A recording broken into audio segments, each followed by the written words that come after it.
Pour la première fois, Mathieu Lartaud se confie comme rarement dans une interview accordée aux Parisiens. Le journaliste, touché par un cancer au genou droit, revient notamment sur son amputation et ce détail important qui change son quotidien.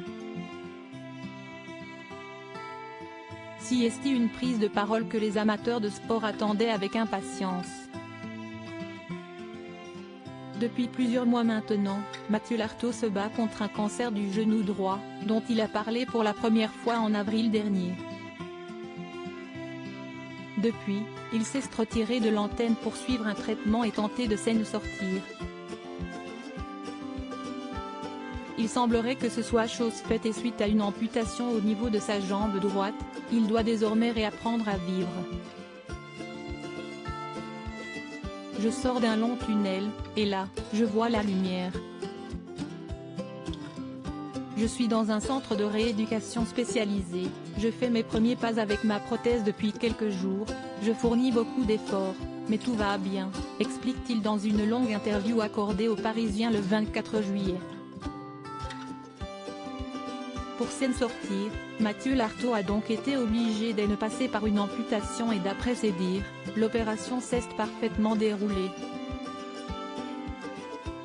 Ma chirurgienne a été extraordinaire, a fait des miracles, assure-t-il, avant d'en dire plus sur ce détail qui lui change la vie au quotidien. Les spécialistes qui me suivaient pensaient que j'aurais un moignon court de 10 cm. Mais elle a réussi à garder 4 cm de plus, ce qui change beaucoup de choses par rapport à l'appareillage et la capacité à marcher avec une prothèse. Si est plus fonctionnel. Un petit détail donc, mais qui fait une grosse différence pour le journaliste de 43 ans spécialisé dans le rugby.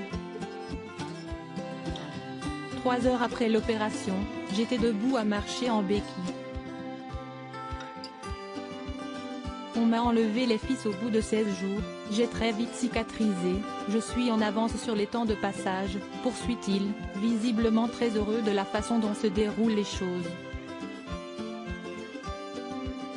Le journaliste très touché par les nombreux messages. Il faut dire que les choses ont été particulièrement compliquées pour Mathieu Lartaud depuis l'annonce de son cancer. Obligé de quitter l'antenne, il n'a pas pu participer à Roland-Garros, mais ses collègues n'ont pas manqué l'occasion de lui adresser de gentils messages, tout comme de nombreux anonymes. Depuis avril, si est un tsunami. Je n'ai jamais reçu autant de courriers de ma carrière à France Télévisions. Les plus jeunes entrent en contact avec moi par Internet. Il y a des passionnés de sport, mais aussi des malades du cancer dans la même galère qui puisent, sans doute, de l'énergie ou de la force dans ce que je peux poster sur les réseaux sociaux. Il y a des gens touchés par le cancer dans des phases plus avancées, détaille le journaliste, avant de conclure sur une note émouvante. J'ai reçu des messages poignants, très difficiles à lire.